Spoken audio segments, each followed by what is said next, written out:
All right, well, welcome everybody to the OSHA 300 record keeping class. Dave Boehm's here to present on this very important topic of record keeping, especially in this area, trying to make that distinguish between what is a true recordable incident and what may just simply be a medical only case. And with that, I turn it over to Dave. Thanks, Tony. I appreciate it. The first thing I am going to mention is that when we are talking about claims, understand that the potential allowance in the lineage of a workers' compensation claim really has no bearing on recording. Recordables, recording, OSHA 300 is our national entity, occupational safety and health, whereas claims is labor and industries. That's our insurance. That's what happens when somebody goes sees a doctor. There are plenty of circumstances where we can have a workers' compensation claim and not have a recordable. And we'll go through some of those examples. And there's also examples where we may have a recordable but not have a workers' compensation claim, which is a little bit less frequent, but it does happen from time to time. So quick introduction. Again, my name is David Boehm. I work for Aspire Consulting, and our company manages the workers' compensation claims within the ABC Retro Group. I am the proactive arm of Aspire, and I'm there to help you and your companies prevent workplace-related injuries and illnesses. I'm not so vain to think that we can get to zero, but we're going to definitely shoot for as much perfection as we can attain. With that being said, what we're going to discuss today is briefly discuss L&I reporting. So this has nothing to do with OSHA. This is what happens, what we need to do if we have an egregious accident on our work site. And then we're going to jump into the recording requirements, which is OSHA, and talk about really how to record and what is recordable. And that's all in the general recording criteria right here. We'll define first aid and some of the other terms that are used to define a recordable event, like restricted or modified duty. We'll discuss the three forms, how to fill them out, when they're due, what needs to be posted, and what this form 300A, your summary, how that generates your injury and illness incident rates. Okay, so first, really quick, this is reporting now. This is labor and industries, has nothing to do with OSHA. If something egregious happens on your work site, again, not going to happen on our watch, no fatalities, but if somebody is admitted to the hospital, we have to report that to labor and industries within 8 hours of the incident. Okay, the key term here is inpatient hospitalization. Don't be calling L&I unless somebody is admitted to the hospital. All right. The first call I want you to make is to one of our account managers. I don't know if you have is Jason Lovett or Julie Burke or Brianna Sigmund, but our account managers, we want to prepare you for an upcoming L&I investigation. I will basically drop what I'm doing and come out there to your job site if something bad happens, and we're going to make sure you have all your ducks in the row, paperwork, et cetera, et cetera. But you will need to call labor and industries if somebody's admitted to the hospital, and you have to call them within 8 hours of the incident. Here's your number right here. Again, don't worry about memorizing this. Know where it is. And again, know to call your account manager and get them involved so I can get involved right away. When reporting, this is the type of stuff they're going to ask for. Sometimes this is a recorded line that you will not always you will not always be able to speak to a live individual. The basic stuff: contact name and number, the place of your business, location where the incident happened, date and time, how many people suffered, and then a brief description of the incident, just very basic. Also, this says, please do not disturb the incident scene. You need to secure it to make sure nobody else can be injured, but don't disturb it. We want to have an accurate, or L&I wants to have an accurate picture of what happened during their investigation. So we can clean up stuff that's, for lack of a better term, grotesque in nature, and secure it to make sure nobody else can get hurt, but let's not disturb it after that. All right, so that's it for reporting. Now I want to get into recording. Okay. OSHA requires that the majority of us in the construction group are going to maintain OSHA documentation. This means for each establishment or site, if you have or average 10 or more employees throughout the calendar year. That is the minimum threshold, 10 employees. If you average 10 employees throughout the year, you have to maintain OSHA documentation unless you're exempt. And in our construction group, none of us fall into the exemption category unless we fall under that minimum threshold of 10 employees or less. This also says you have to maintain it for each establishment or site. That means if you have a branch office in another city where you're dispatching work out of, you need to maintain a separate log and summary for that establishment as well, or job site. So if you have a job site that's in play for at least a calendar year, and it is described as that, it can go, this can be a 1.5 year long project, but if it started in the middle of 2020 and ends in the third quarter of 2021, that doesn't count. It has to be in play, and you have to be sending some labor there on a reasonably continuous basis for the whole calendar year. Then for that 1 year where you have a job site that's in play, you have to maintain a separate log and summary for that as well. Okay. Any questions on that? There's some gray area every now and then that comes up in this, or questions regarding that. But again, it says each establishment or site. Okay, clear on that? All right, and these are the exemptions. If you have less than 10 employees or your business falls under a category, NAICS code in the table under this WAC code. Basically, none of us, because we're a construction group, and according to Osha, we do risky enough work. If we were a group of actuaries crunching numbers or accountants, then we probably would not have to maintain Osha documentation. Okay. Okay, when I originally did this presentation, this was always on the horizon. It has finally come to fruition. Back in December of 2017, Osha nationally started to require businesses to report information off their documentation through an electronic portal. In August of 2019, we adopted this into law in the state of Washington, effective for that calendar year to start last March, or by March 2nd of last year. So if a company averaged over 20 employees now, okay, not 10, but 20, if you average more than 20 employees for the calendar year, either 19 or 20, you needed to submit, or we will need to submit information off your 300-day summary through an electronic portal on the Osha website called the Injury Tracking Application. And I'll show you that in a little bit. Don't get too caught up in that. But again, the minimum threshold is at least 20 employees. And if that's the case, there's an electronic portal where we enter data based off our 300-day summary. It's very simple. It's data entry. There's nothing new. Once you have your 300-day summary completed and accurate, then you just go online and fill that out. Okay, so the requirement is by March 2nd for the preceding calendar year. Okay, now let's get into determining what is a recordable on our log. Okay, so the lineage of Osha documentation starts with your 301 incident report. We will send a copy of the ABC incident report to you to use.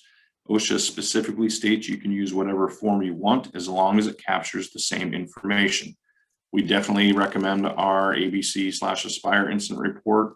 It is geared towards claim management and return to work, and it is definitely Osha compliant, but you can use whatever form you want. As that incident report comes into your office, you determine off of that incident report whether or not, and the lineage of what happens after that, the medical treatments, the procedures that happen at a clinic, et cetera, whether or not that incident is a recordable incident that goes on your log.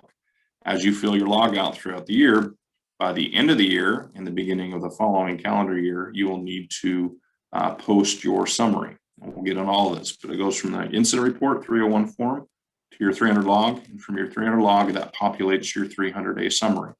Okay, so now we're talking about when you get an incident, determining whether that incident is a loggable incident. Again, not all incidents go on your OSHA 300 log. Okay, so step one, did the employee suffer an injury or illness? Okay, pretty self-explanatory here. Did something happen? Step two is, was it work related? Okay, for the sake of this presentation, and because you guys are way too busy to learn all the gray area of OSHA, assume work relatedness. Okay, if they were on the clock furthering your business in any way, shape, or form, it's going to be work related.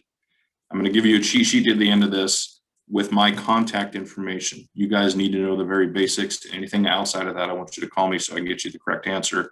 You do not have the time, nor do I expect you to learn all the little intricacies of things like work-relatedness, et cetera, et cetera. So assume work-relatedness. If you do have a question about that, just give me a call, okay? Step 3, was the injury or illness a new case? Okay, some gray area here as well. For instance, let's say I hurt my back in February and I'm on light duty. We have a loggable, recordable incident.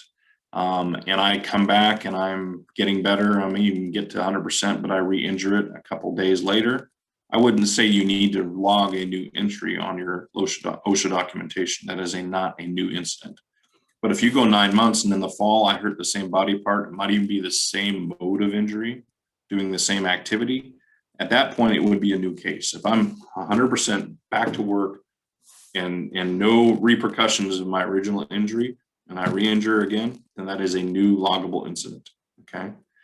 Step 4, is the injury or illness serious enough according to the general recording criteria? And that is all, we're going to define all that in a second. A lot of big words with that, but it's very simple once we boil it down to the basics, okay? So there are rules behind that, and that's what this general recording criteria is. If yes, if it is serious enough according to these rules, then we have to record it on our log. Okay. Again, guys, please reach out or interrupt me if you have any questions regarding this. This slide just again says, please assume work-relatedness. Okay. There are very, very few incidents that are not work-related if your employee was on your job. They're going to err on the side of work-relatedness, and it's unfortunate at times, but it just is what it is. Okay. If you do have specific examples that you have questions on, that's where you reach out to me. We'll get you the correct answer. Okay, the general recording criteria. These next 2 slides are automatics. These are the slides that you are going to automatically, without question, have to put something on your log based on these criteria. Not going to happen on our watch, but number 1, fatality. Okay, let's not deal with those, but obviously you got to put that in your log. Next one is the first example of where you may not have a claim, but have to record it. Any loss of consciousness for any length of time. Okay, let's say you have an employee that passes out due to heat exhaustion or heat stress in the work in the field, and they come to, and you get them out of their hot clothing, give them fluids. They're fine. They are adamant about not going and seeing a doctor. You may even send them home for the rest of the day. The reality is you don't have any associated claim with this, but OSHA states if they lose consciousness for any length of time, you have to log that on your OSHA documentation. Okay. Any significant work activity or job transfer. And notice I put in the word significant here. This is our light duty, all right? Significant meaning if I am changing my essential functions, I'm changing my job description, that is a recordable incident. But if they go to a licensed healthcare professional, and even though they may receive an activity prescription form, an APF, that says, thou shalt not lift over 50 pounds, but the reality is my job as a finish carpenter doesn't require me to lift over 50 pounds more than once or twice a week. If that is not a significant enough restriction to log that, to warrant a log. Again, we haven't missed any days from work. We're back to work the next day, but we have a restriction.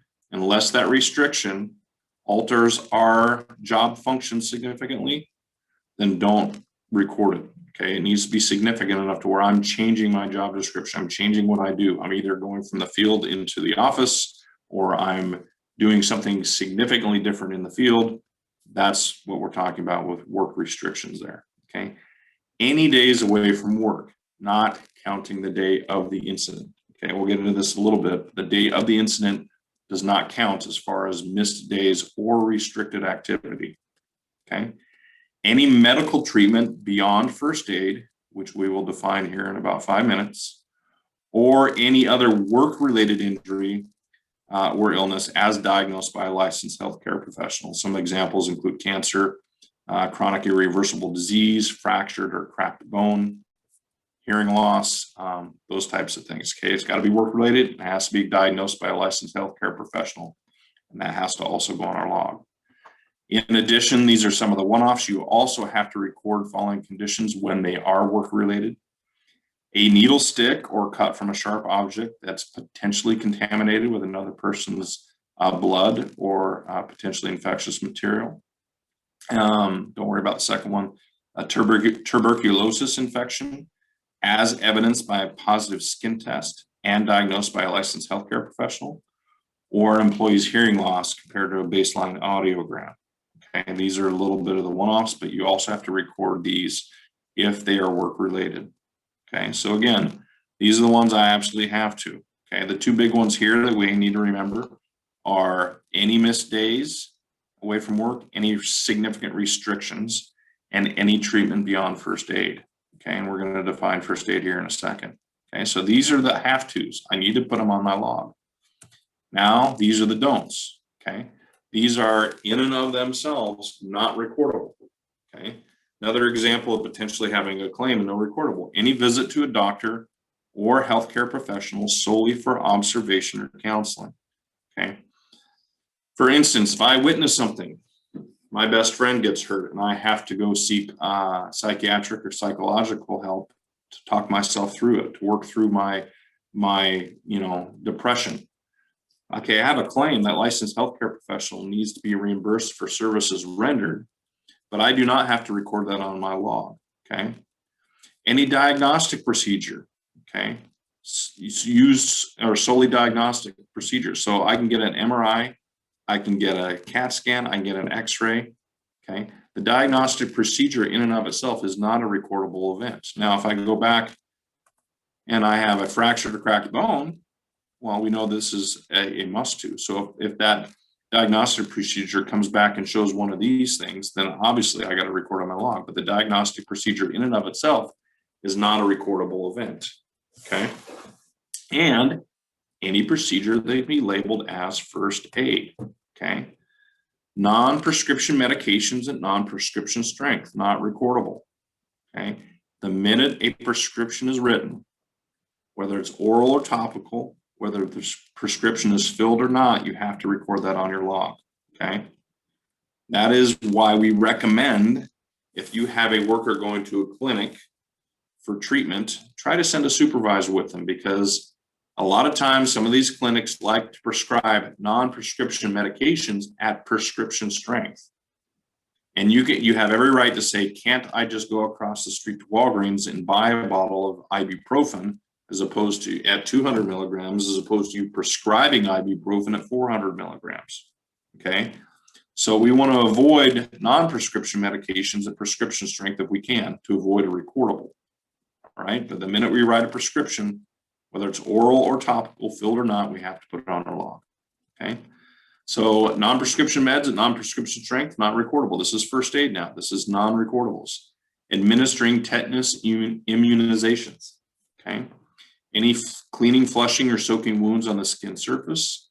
Using wound coverings such as Band-Aids, gauze, pads, or butterfly bandages. Okay, and that's first aid. The minute I use a stitch, a staple, or medical glue, i.e. Dermabond, I have to put that on my log. Those are all considered recordable, but butterfly bandages, steri strips are not.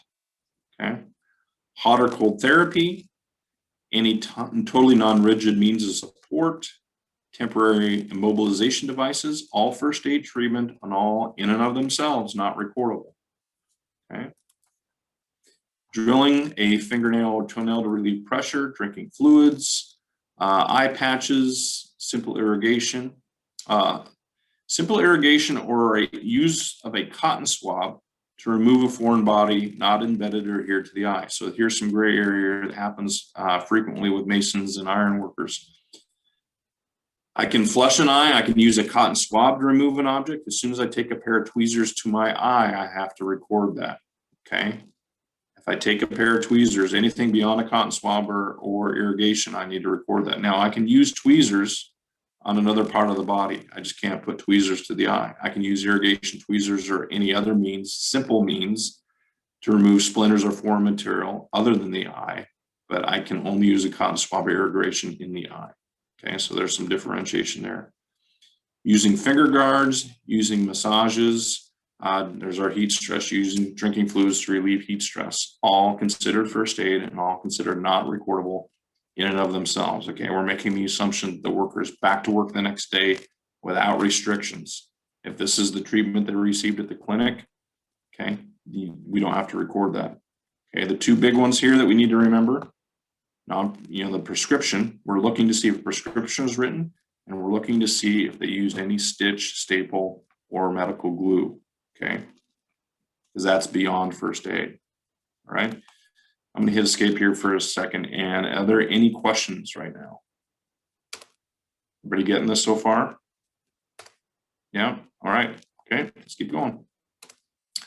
All right, restricted work, okay? This says that it doesn't have to necessarily come from a licensed healthcare professional. Restricted work can also be from the employer, okay?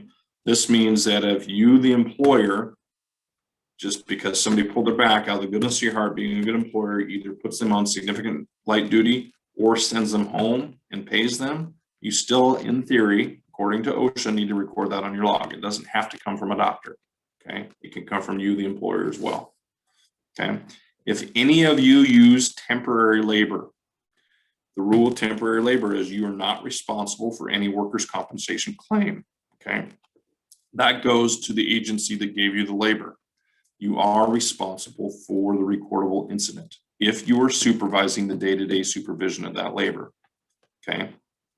There's a little gray area there. So if you're directing the labor, you're responsible. If you're not directing labor, say you have a project that's finishing, you're handing over the keys to ownership, and you need 5 guys to come help clean up a job site. Hey, I need you to polish, clean up, mop, do whatever to clean up this job site. We're handing the keys over tomorrow. We got to jump on another project. That now becomes a subcontractor relationship, and you do not need to record that. But if you were directing the labor, if you were there, you have a supervisor directing the labor, you do need to record that, okay? In addition, you want to make sure you capture those hours, and I'll show you why here in a little while, all right? Okay. This is your Form 301. This is your incident report. We will send you ABC's incident report, which we highly recommend. Okay, OSHA's requirement is that this is filled out within 7 calendar days of the incident. ABC's requirement, if you are in ABC Retro, the ABC requirement is that this is filled out within 5 days. I'm going to make a very strong recommendation that you have a policy in your place of business that you have day of fill out. Okay, recommendation, best practice. This is filled out or at least communicated day of. Okay, and the most important reason is this will help, won't eliminate, but it will help suppress fraudulent claims, the weekend warrior injury. Guy goes home perfectly fine on Friday, decides to recreate on Saturday, water skiing, chopping wood, elk hunting, whatever it is, comes back to you on Monday and claims that he hurt his back while on the job Friday afternoon, but didn't think much about it. Okay. If you have a policy that has day of reporting and you need to at least communicate that to a supervisor, if not, fill out the document, that will help suppress fraudulent claims. It won't be foolproof, but it will definitely help. So please adopt a policy of complete, accurate day of incident reporting. And if you have any questions on this, please reach out after this and we can walk through how to help you get that implemented in your place of business. Okay, but this is your incident report, and this is what populates your log, not a loss run report from Aspire with your claims. It's your internal incident reports that will populate your log, okay? So this is your log here, okay? Let's talk about a few things real quick before we go through some of the specifics. Okay, case number. When we have already established the lineage and allowance of a workers' compensation claim really has no bearing on your OSHA log. The reality is if you're putting something on this document on your log, the reality is you're gonna have a claim, okay? 9 times out of 10, 99 times out of 100, somebody went to seek licensed healthcare treatment or see a professional, and you're gonna have a workers' compensation claim. So I think best practice here, just for another place to cross-reference information, is to put the claim number in case number. Instead of going 1, 2, 3, 4, 5, put the workers' compensation claim number here. It just gives you another place to cross-reference information, okay? Next column is employee's name, okay? Job title, month and date of the injury, because the year is in your upper right-hand corner here. Okay, where the event occurred, as long as you're consistent here, whatever you want to do. It can be a project name, it can be an address, whatever you want to do, and then a brief description of what happened, and that is a small sentence fragment, okay? Cut forearm on exposed nail. It does not need to be a long soliloquy of what happened, because you have that in your incident report, your Form 301. Okay. Where most mistakes happen is in this half of your log. Okay. We only ever want to classify the case once. Okay. We're only going to check one of these 4 boxes, G, H, I, and J. Okay. If they missed any days from work, we're going to check H. Even if they only missed 1 day from work and they had 3 weeks of light duty or significant restriction, the job transfer. Okay. If they missed any days, not including the day of the incident, we have to classify that as a days away from work case. If they are back to work the next day, but they had significant restrictions, we classify that here in I. Okay. If they were back to work the next day with no restrictions, we're going to classify that in J. This is your typical, hey, I had stitches, I'm back to work the next day. I smashed my thumb, I have a cracked bone, I'm back to work the next day, no restrictions. If we missed days or had restrictions, we're going to record those in K and L, and we'll talk about the rules there in a second. And then your injury and illnesses, okay? 9 times out of 10 in construction, we're talking about an injury, but there are 5 categories of illnesses, which I'll show you here in a second. So that is your log. This is what you maintain throughout the calendar year, okay? Best practices, this is not done in December or January or February. This is done throughout the year, and I'll show you how easy it is to populate your summary. So let's talk about a few rules here. We talked about column B is where you enter your name. You do not have to enter the name. Remember this document right here, sorry, this is not a public document, okay? Nobody sees this except internal, whoever's the gatekeeper, the OSHA log, ownership management. Nobody sees this page. They only see your summary, okay? So this is not public. Nobody's gonna see this.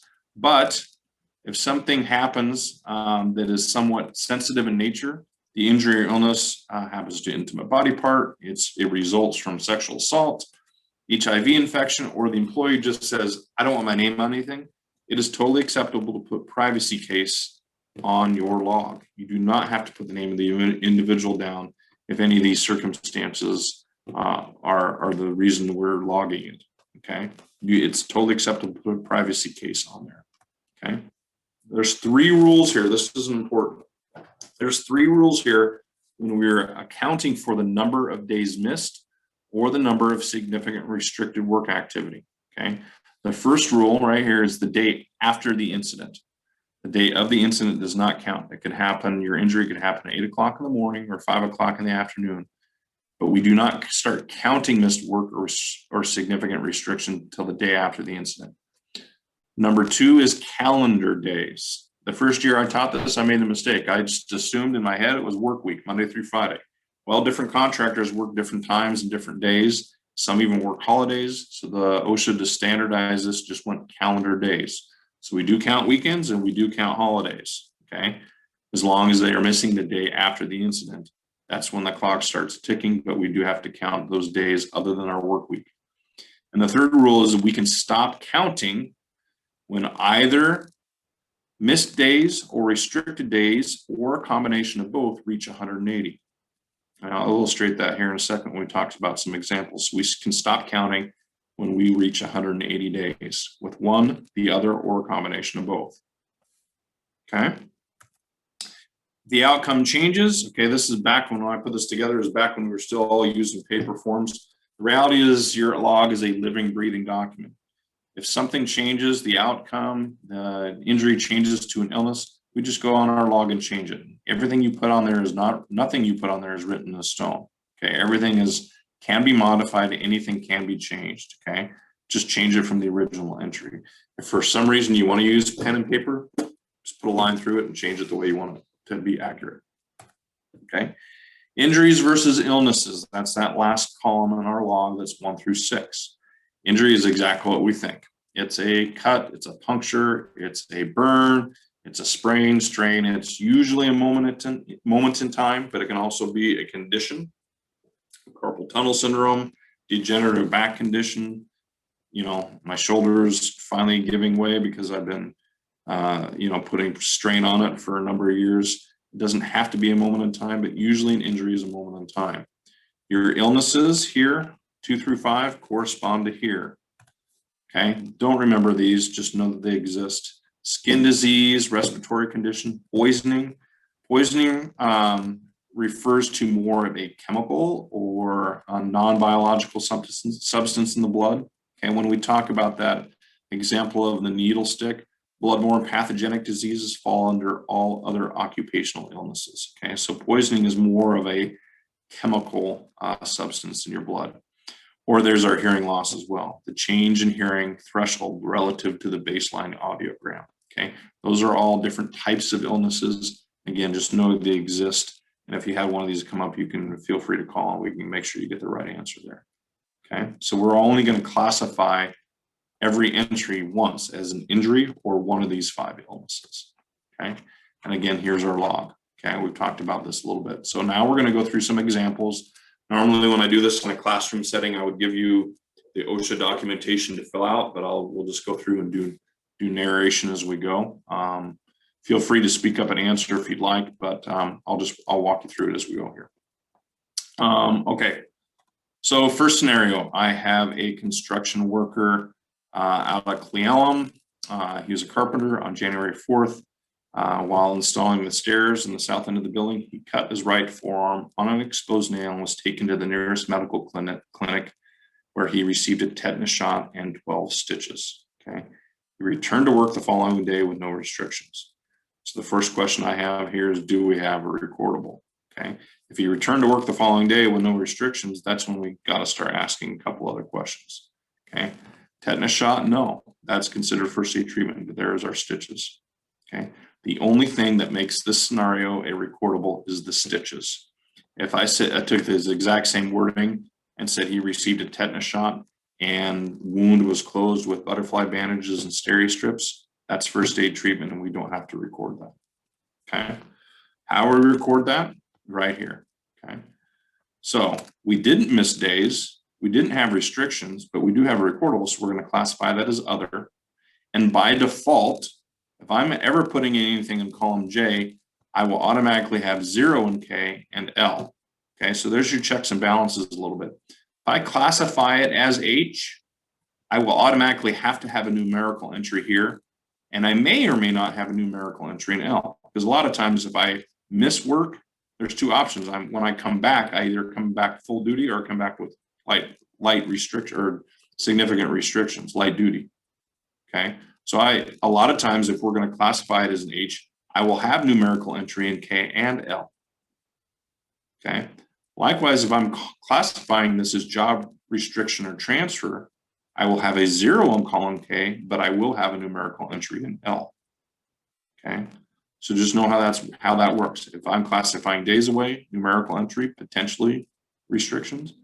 I, 0 and restrictions. If J, 0 and 0. Okay. Then I'm only going to check one of these 6 boxes, either an injury or one of my 5 illnesses. Okay. Another scenario, I have a project manager for the same company.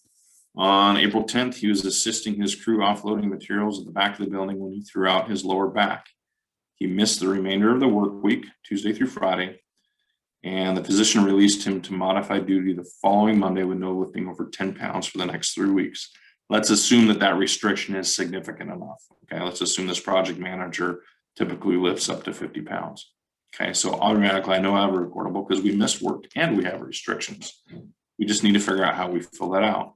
So how to remember the 3 rules? How do we calculate number of days? Okay, so it's the day after.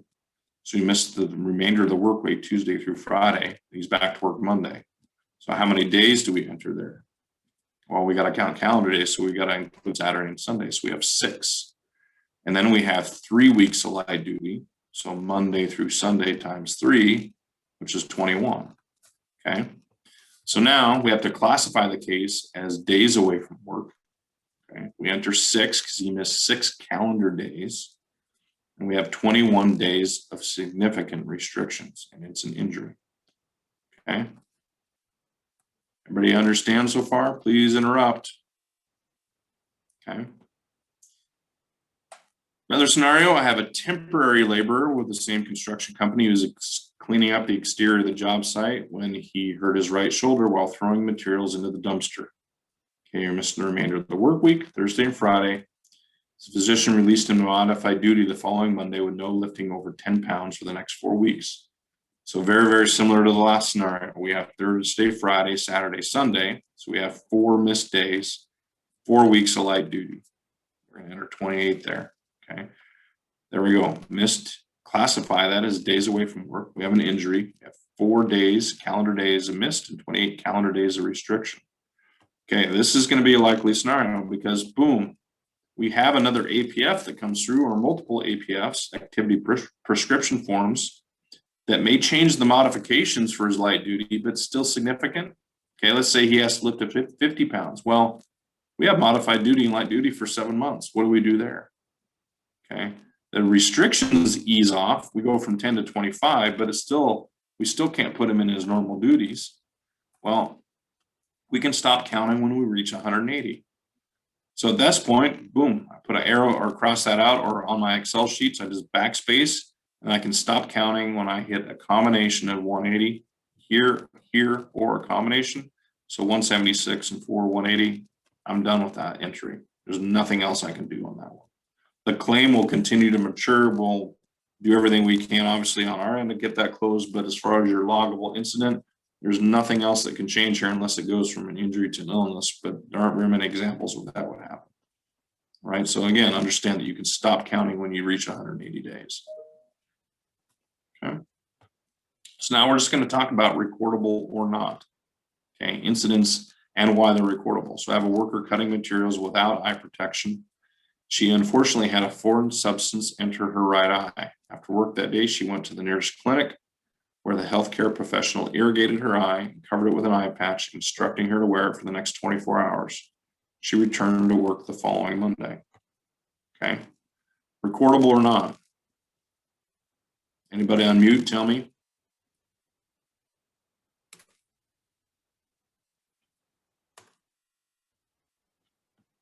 No. Not a recordable. There's nothing here that makes this a recordable incident. We have first aid treatment. She's back to work the next work day. So she, even though she missed, technically was not there during the weekend. If this would have happened on a third day, she would have been back on a Friday. So she's out. She goes home on Friday, returns to work the following Monday. But there's nothing here that makes this a recordable incident. Okay.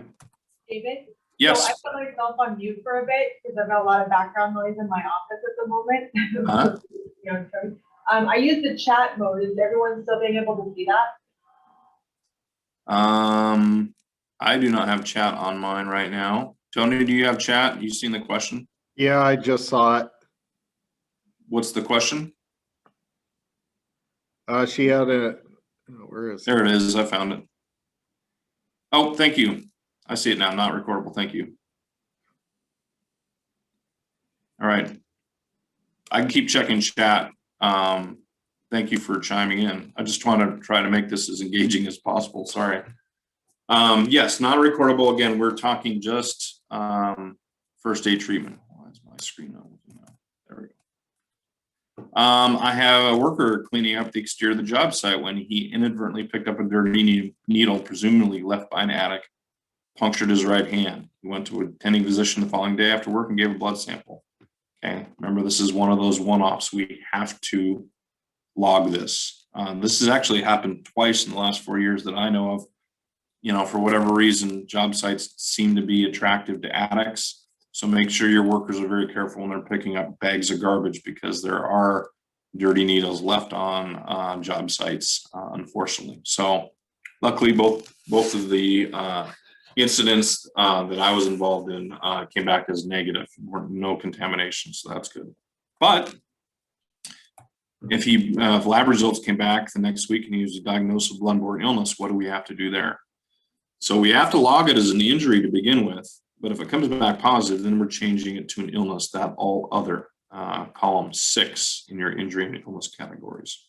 Okay. All right. Hopefully none of you ever have to deal with that, but I didn't realize that it was as common as it actually is. It happens, I wouldn't say frequently, but it's out there.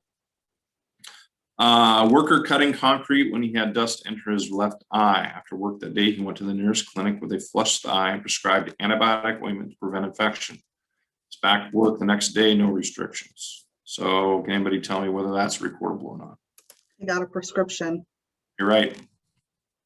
Yep, this happens, again, this happened 3 separate instances where we have 2 masons and 1 iron worker, where we're continuing to get these little, flecks of something in an eye. They go in and it's only flushed, but they're giving antibiotic eye drops or antibiotic ointment to prevent infection.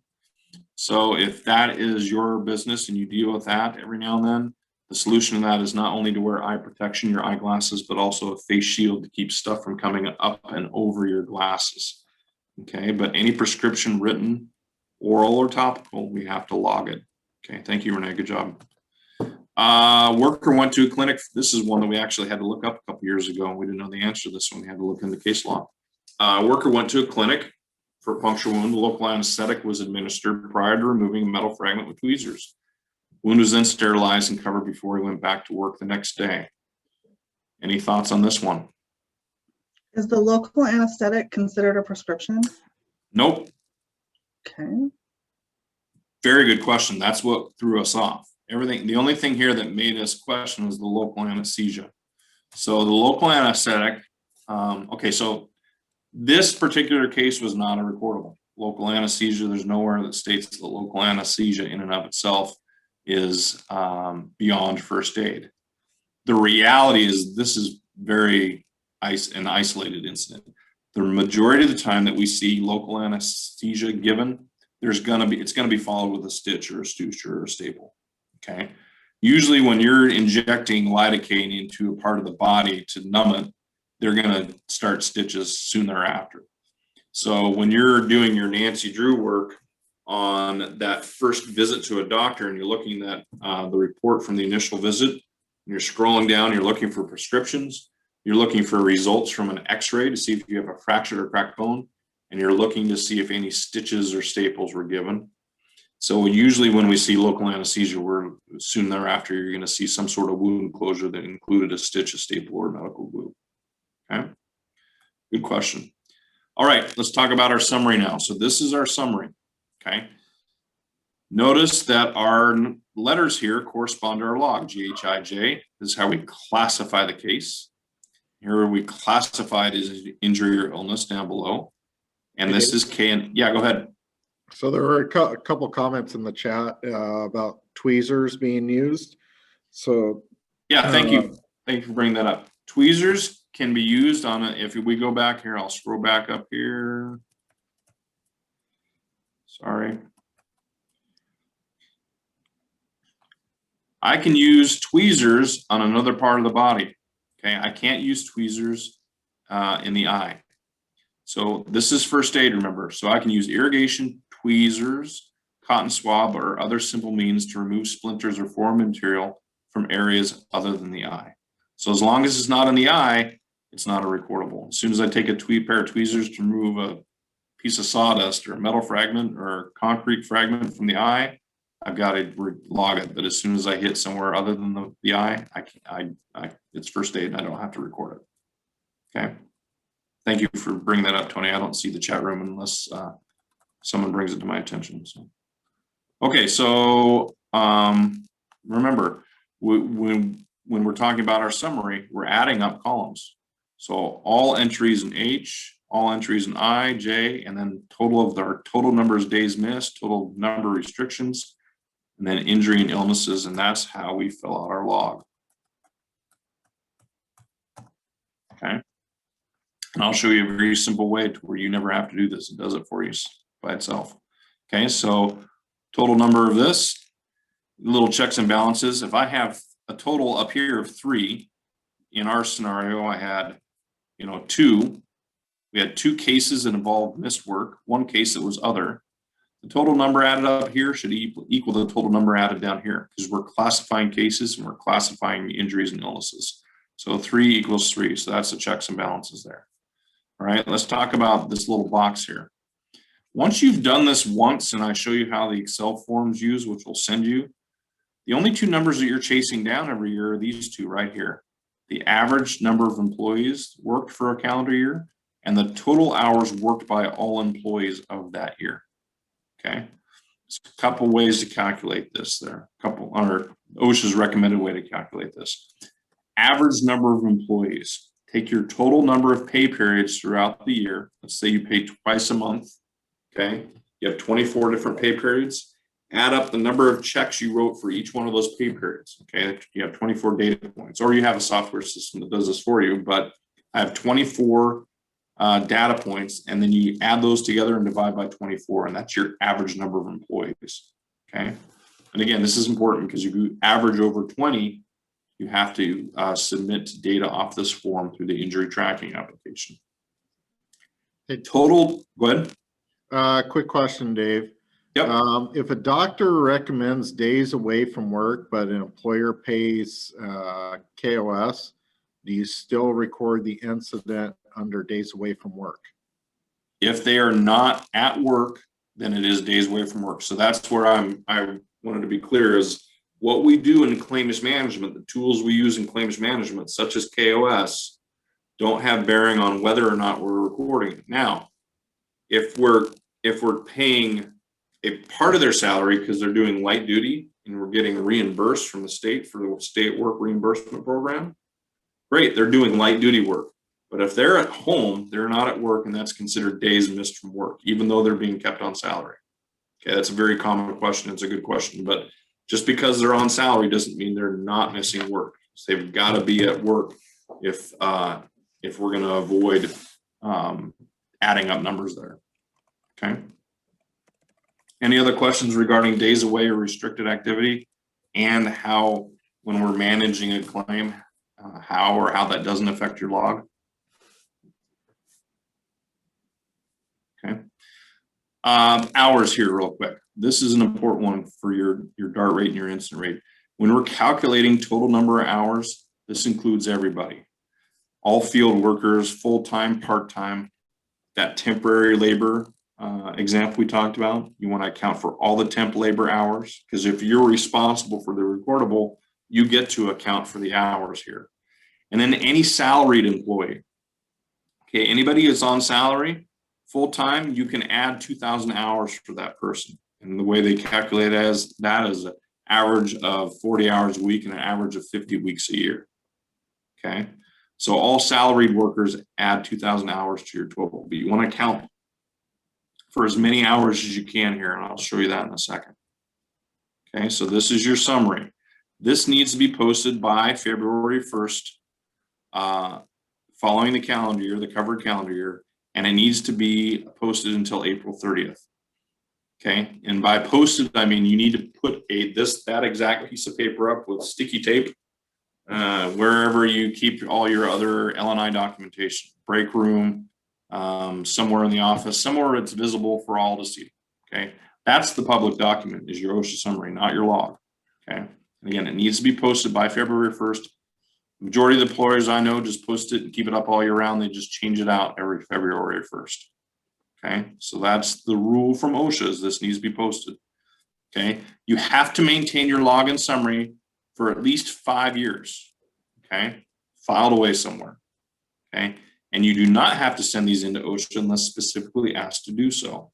Every year I get a couple of phone calls from our members worried because they received a letter. It's usually, or from my experience, always from the Bureau of Labor Statistics asking them to send in their OSHA documentation. And that can be not just your summary, but your log as well. Okay, all they're doing is building a database.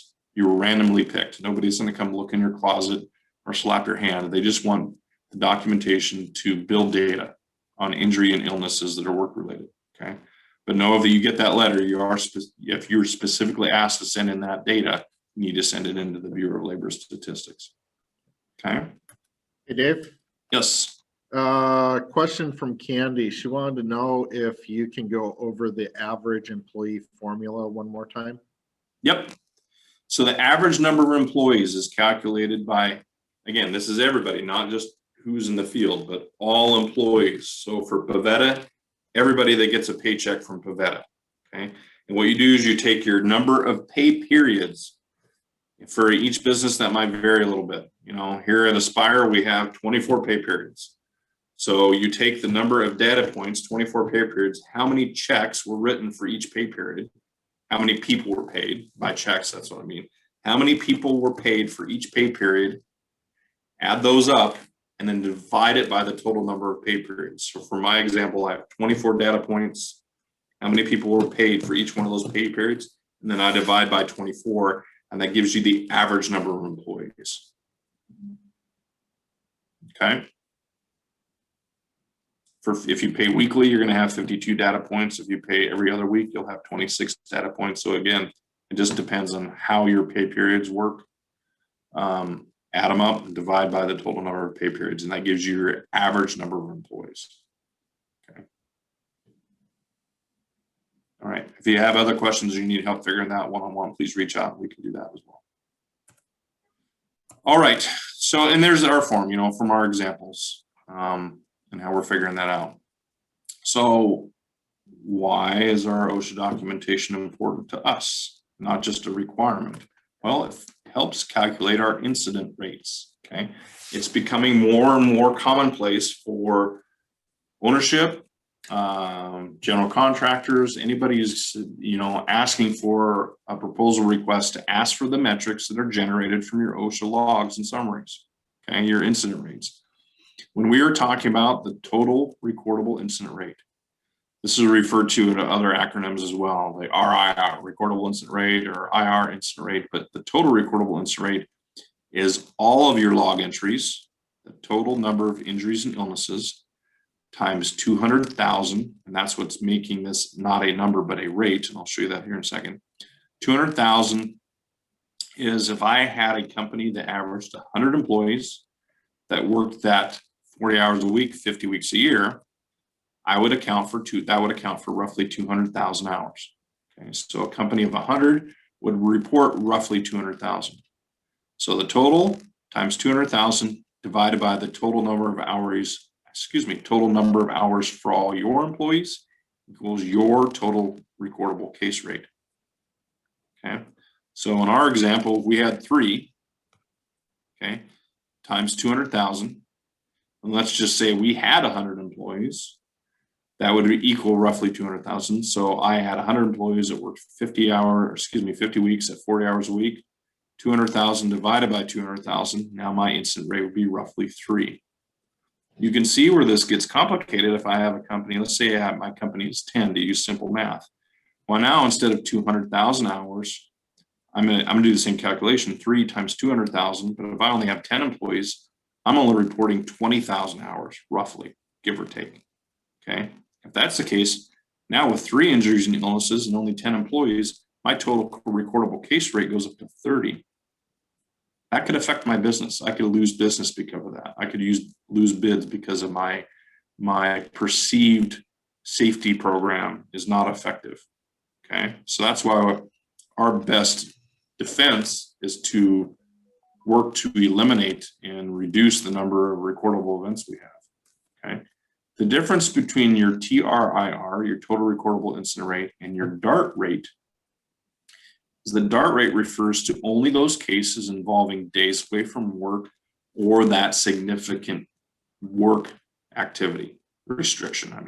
Okay, so that's column H and I. So if I missed any work or I have any significant restrictions, those are DART rate recordables, okay? So it's the same calculation, but now instead of my total recordables, I'm taking all of my entries in column H, which is missed days away from work, plus my total number of entries in column I, which is significant restriction, and doing the same calculation.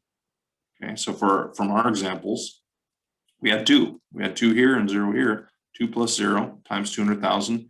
Again, depending on the size of my company, total number of hours worked by all my employees, and that's my DART incident rate. So in our example, the difference between my incident rate and my DART rate is my incident rate was 3. Let's assume 100 employees, and my DART rate was 2. Okay. So if we are going to have a recordable, let's hope that there are recordables where I'm back to work the next day with no significant restrictions. Okay. But these are the type of metrics that are generated from your OSHA log and your summary. And in conjunction with your EMR, your experience modification rate, which is generated from your claim costs, that is going to paint a picture for ownership groups and general contractors on what kind of a safety culture you have. Okay. My claim costs low. Do I have a few number of claims, and are my incident rates low? Go ahead, Tony. So a quick question about hours worked. Does that include or exclude holidays, sick pay, vacation? Good question. A good question. That excludes that. Hours worked is actually time on the clock working. Holiday, that's a very good question. Holiday hours, any paid time off does not count towards that. That's actually hours you need to be in the at work doing business. So it's physically the hours worked and not. Correct. Yep. I received that question quite a bit. So yep, it's hours worked and all the sick pay. You know, this came up more this year with COVID and stuff, but all the sick pay, vacation pay, all that stuff does not count towards hours worked. It's actually hours that you're on, you're in the field. Thank you for that question. Theoretically, in a situation like this, your incident rates could actually go up because you don't have the actual hours worked to offset anymore. Correct.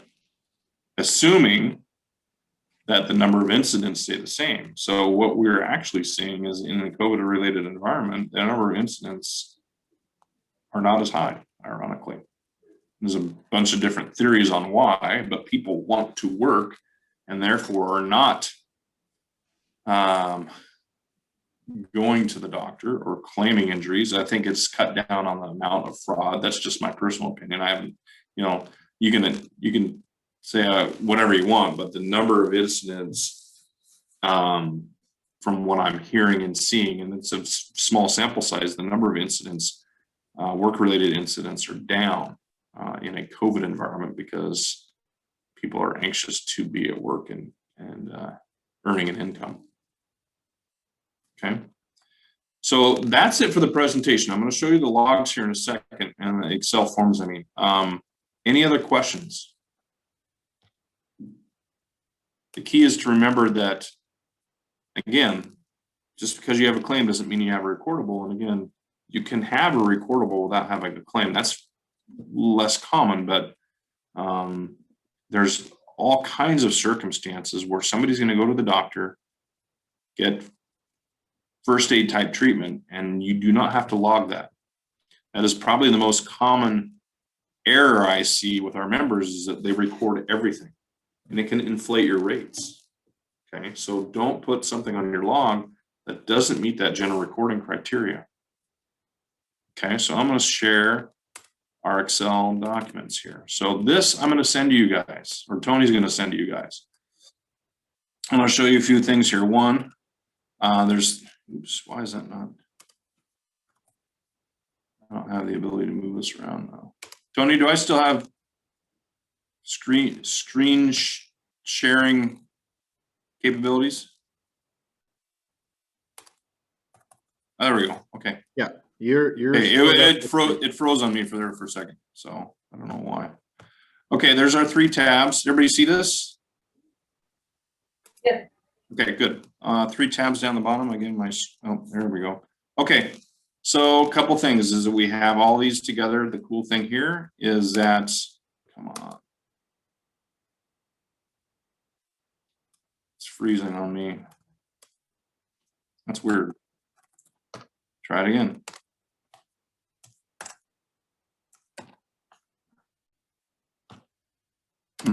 I don't know why I'm lagging so far behind. I'm trying to fill this out to show you guys something. Okay, there we go. My apologies. These screens are linked. So as you fill out your log, again, remember a couple rules here. We're only putting an X. We're not putting numbers in these columns, and we're not putting numbers in these columns.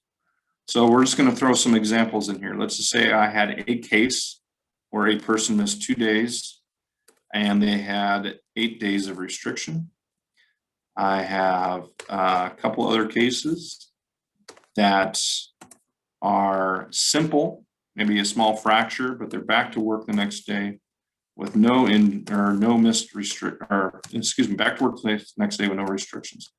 Okay, and they're all injuries. Again, we're putting an X anywhere we're classifying something. We're not putting a number there. Okay, so the cool thing here is it links up with your summary. Okay, As you maintain this, you don't have to do any work over here. Again, the only work we're doing is right here. Your NAICS code is a code that you choose that best describes the work you do. This isn't given to you from LMI. Let's say I'm a residential roofer. You go on Google and type NAICS code roofing. It'll give you the list. Pick the one that best describes you. So once you find your code for the type of work you do, mason, excavation, all kinds of codes out there, you never have to find that again. Or you can use your standard industrial classification. Unless you change the work that you do and the type of work you do, that'll stay the same. So those are the only two numbers you got to chase down every year as you maintain your log, because it'll populate your summary. As you fill this out, it automatically populates this for you. Okay. I'll show you something else that I did. It is not foolproof, but this should cover 99% of our construction-related injuries and illnesses. Okay. This is my cheat sheet. This is what I put together. It is not 100%, but again, it's deals with most of what we see. Okay, this is your cheat sheet for figuring out whether you have a loggable injury or not. Did I miss any days away from work? Did I have any significant restriction, i.e. light duty? Was there a prescription written? Was there any fractured or cracked bone? Or did I have any wound closure that included stitches, staples, or medical glue? If I answer yes to any of those, I have to log it. Okay. If there's something outside the ordinary, there's my number. Okay. I want you to be able to call me. I don't want you to remember all the ins and outs and gray area when it comes to OSHA. This is all you need to remember. And then how to fill it out. Okay. That's all you need to remember. Anything that's a one-off, you call me and I help you through. And there is your link for the injury tracking application. Okay. That's the website, the portal. And they're only going to ask you for data off of this page. It is really simple. Once you have this populated and these numbers figured out over here, you have everything you need to fill out the injury tracking application. It is a website through the OSHA portal. It's an OSHA portal. You go to the OSHA website, that's the website for it.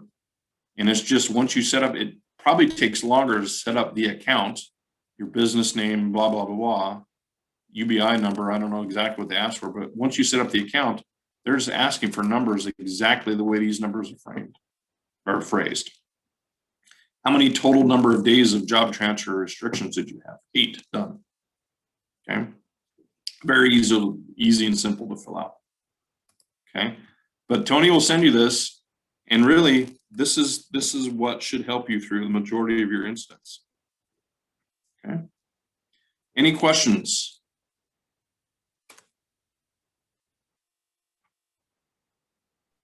I hope you found that helpful. I want to make this easy on you guys, and that's why I put this together. The linked form should help, and then the cheat sheet should help. But after that, I want you to call me if you have specific questions, because I don't want you to have to spend time on a complicated subject, or a subject that can be complicated based on a lot of gray area when it comes to OSHA. Okay. It's really good information, really straightforward. Thanks, David. Absolutely. And you know, guys, just understand, if you're on a retro group, I work for you. You know, please, I'm a resource for you for anything safety related. It's important to me that your workers go home safe to their families at the end of the day. And this is just part of some of the things that I offer in training and stuff like that. I'm here to help, and I don't cost you anything except whatever time you want to spend on it. Okay. But again, Tony's going to send you, again, a PDF version of the presentation. Use it if you want. I think most everything you need is right in here in the box. A copy of these linked Excel forms, as well as a copy of the ABC incident report that we highly recommend. You can use whatever one you want, but as long as it's OSHA, it captures the same information off. This is the OSHA 301 form here. Not this form isn't my favorite. I don't really care for this one, but if you want to use it, you can. Okay. Anything else, guys? I got all kinds of time. If you have any questions, please.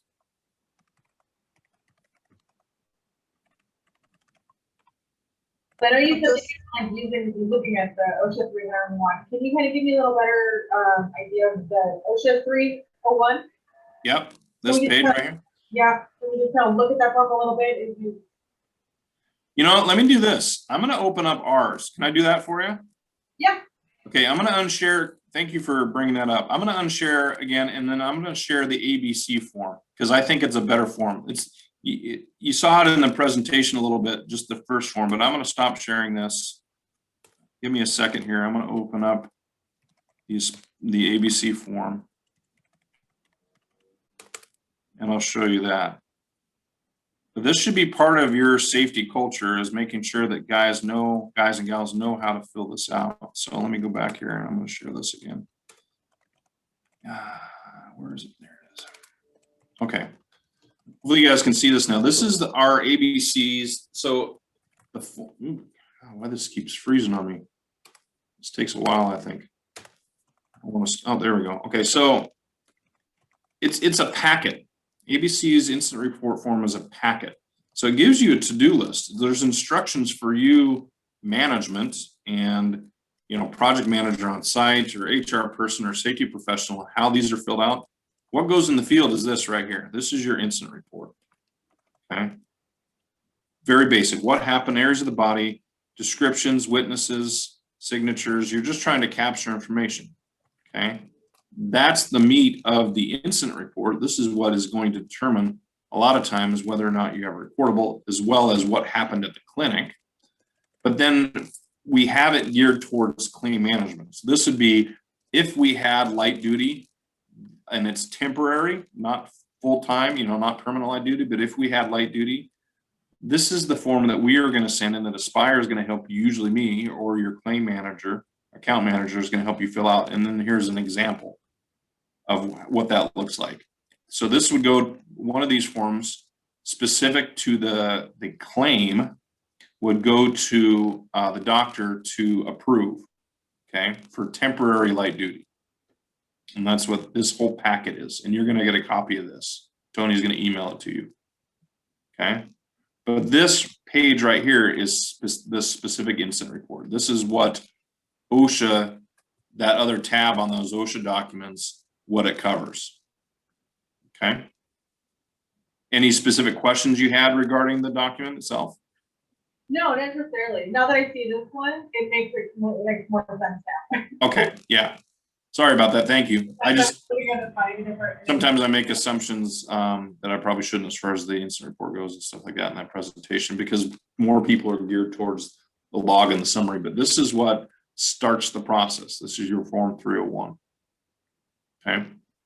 And this should be in every work van, on every job site, and every job trailer, or accessible, however you're using it. A lot of people are going to technology now when it comes to the documentation.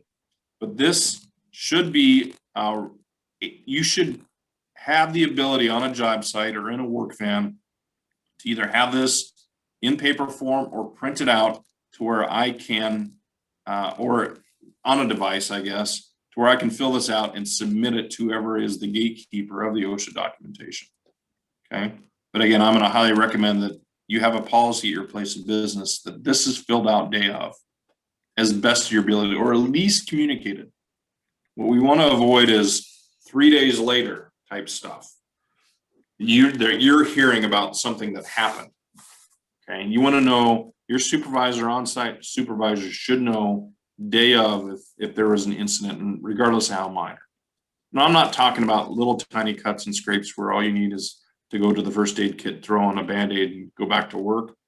Anything past that, you should, it should be documented, even if they don't go to the doctor. Okay. Even if this is all on-site first aid, you should have instant reporting that's communicated, because it's going to be a tool that you're going to use to help mitigate risk moving forward.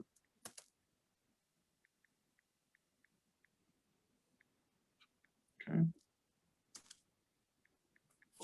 Anything else, guys? Questions? Specific examples that you're challenged with? No, I do have a question. Yeah, Candy, go ahead. So I just sent this in the chat. So at the very beginning, if I want to make sure that I understood what you said correctly.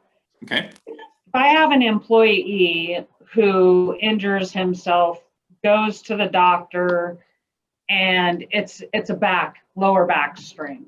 Yep. And he goes to the doctor, and the doctor puts him on modified duty, like you had used the example, no lifting 50 pounds. Sure. But that employee doesn't lift 50 pounds as part of his job description. Okay. So I would just record that as, and Let me stop you right there for a Okay. second. I'm gonna try to train you as we go through this. So you saw my cheat sheet there, right? Remember my cheat sheet? There's 5 bullet points. The first Right. question I'm gonna ask is, did they miss work? So they went to the clinic. The first question is, did they miss any days not including the incident? Were they back to work the next day? yes. Okay, so good. We've crossed that one off for that. From what you're referring to me, now the question comes in, do we have a significant enough restriction, right? Yeah, I guess. And from what you're describing to me, now, sometimes it's not just a lifting restriction. I just use that as a simple example, but if your, let's just say guy has a restriction, and let's use the 50-pound lifting example, and the doctor says no lifting over 50 pounds, but the reality is that's not part of their daily duties. And said person can go back and do their normal functions, even though they have a restriction, you don't have a recordable. Okay. Okay, because it's not a significant enough restriction. I've seen this a couple of times with finish carpenters. Guy hurts his back just walking. I mean, I've done it myself, pumping gas, ironically. Ask me why, how, I have no idea, but you just put your foot on the ground differently and you tweak your back. Okay, I'm a little tender, I'm a little sore, but I was walking. Okay, if I'm doing a position where I don't have to lift 50 pounds, but the restriction says, well, I don't want you doing this, but I don't have to do it anyway. But I can do everything else. I can sit in an excavator and move dirt and do everything I need to do for the job description that I've been hired to do. I don't need to log that. Again, we're assuming no cracked bone, no prescription. That would be the next question. Did he receive prescription pain meds? Because if he's back to work the next day, no restrictions, no fracture, cracked bone, but we have a prescription, we got to record it. So this might sound like a stupid question, but usually the day of or the day after an injury occurs and one of our guys have gone to the doctor, I get more information from my employee than what I do from the doctor. And especially during COVID, there's times where I've had to, repeatedly ask the doctor to send me details of What that visit entailed. what the visit entailed, and Yeah. and sometimes it took me a month to get it. Yeah. And so where we find that is it eventually goes into the file. The licensed healthcare professional, when they are on a claim and when it's work-related and they're filing L&I paperwork, eventually that goes into the file. So you just look up on L&I. Yeah, I just go into the claims and account center. We have a system that scrapes claims and account center, but you would have access directly to that. Right. Just go in there and look at that. It's usually anywhere from a 5 to 8 page document, sometimes a little longer, sometimes a little shorter. And it's close to the date of injury, okay? And you're looking for, it's a medical document. It will describe the first visit. And I'm usually looking for a few key words here. I'm looking for, if again, let's make the assumption already that the reason I'm looking is because I know we don't have we didn't miss work, and we don't have a significant restriction. So if you look at those other 3 bullet points, I'm looking to see, I should know if he received stitches. The worker can tell you that, but I'm looking, okay, was there a diagnostic procedure? Did I crack something? This happens a lot actually with our framers and carpenters. Guy will smash his thumb with a hammer. He's back to work the next day, or no restrictions, but they did an x-ray and found out he's got a cracked bone. Well, the cracked bone, I've got to record it, even though he's back to work the next day. But I'm looking for fractured or cracked bone. I'm looking for stitches, sutures, staples, and I'm looking for any prescription. So in the case that you're describing to me, the only other thing that I would spend some time looking for is, did the doctor write a prescription for pain meds to keep or anti-inflammatory medications or anything like that? If he just said, go home and take Advil, you should be okay. I'm going to write you an APF that says no lifting over 50 pounds, but we've already determined that's not significant enough. You know, the only other thing based on the scenario you're describing to me is, was there a prescription written? Right. Does that help? Yep, it does. Okay. But a lot of times it might take you a bit to find that, for that document, that initial doctor's visit, to populate into the claims and account until on the LNI website. So it may be one of those things that logistically, however you want to do it, okay, I'm going to check this once a month. You know, you can always call us too. I think you have Julie. Call Julie and say, you know, did the, you know, documentation for the initial doctor's visit come in? I'm just trying to determine whether blah, blah, blah. So, and we can look that up for you too. Well, and I do know how to access those records. Yeah. I think you guys have a better understanding of what file they're in and where to find them, but Yeah. I do know how to get that. Yeah. Like I said, the initial, just because I've done this enough, that initial document it just is a narrative of what so-and-so presents themselves, blah, blah, 5'6", 210 pounds, blah, blah, years old, you know, tripped and fell, you know, did this. It's just outlining what happened in the initial visit, and you're just looking for some key terms and key clues to determine whether that is or is not a reportable.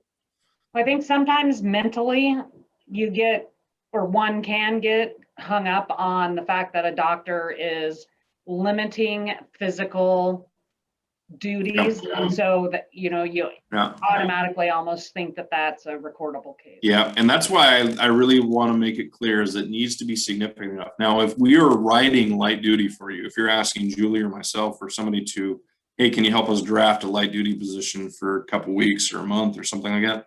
The reality is we probably need to record that. But if that APF comes across and you're not seeing a significant restriction, and your worker can go back and do, I'm just going to say majority, however you define majority, 70, 80, 90%. They can do majority of their normal functions that they were doing prior to the day of accident. I'm saying don't put it on your log. Okay. You know, it really needs to be a significant restriction, and not significant to where you're in bed rest, but significant enough to where I don't want you doing this. We're going to put you here instead for a couple of weeks while that shoulder, back, whatever heals.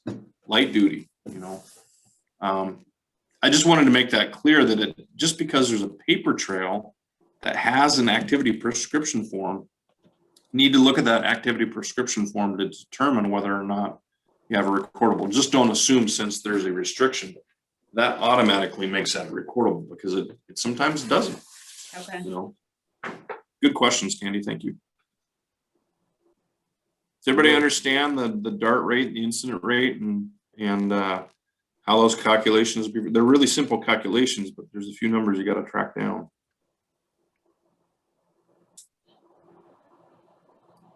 Say for me on my end, it seems pretty self-explanatory, and I've got, you know, a department that actually helps get that. Yeah.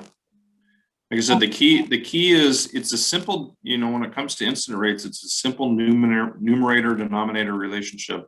We really want to cut down on the number of recordable incidents we have, and we want to capture as many hours as we can capture when we're making those calculations. That's why I'm clear to make sure you count all salaried employees as well, any part-time, full-time. You know, don't over-calculate it, but make sure you capture all the possible hours you can, office staff, field staff, et cetera, et cetera. Anything that's under the company umbrella, you can count hours for. It doesn't have to be just field workers.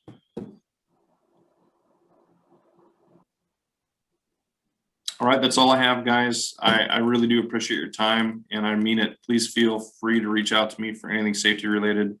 I would much rather be at your place of business than behind my desk doing what I can do to help.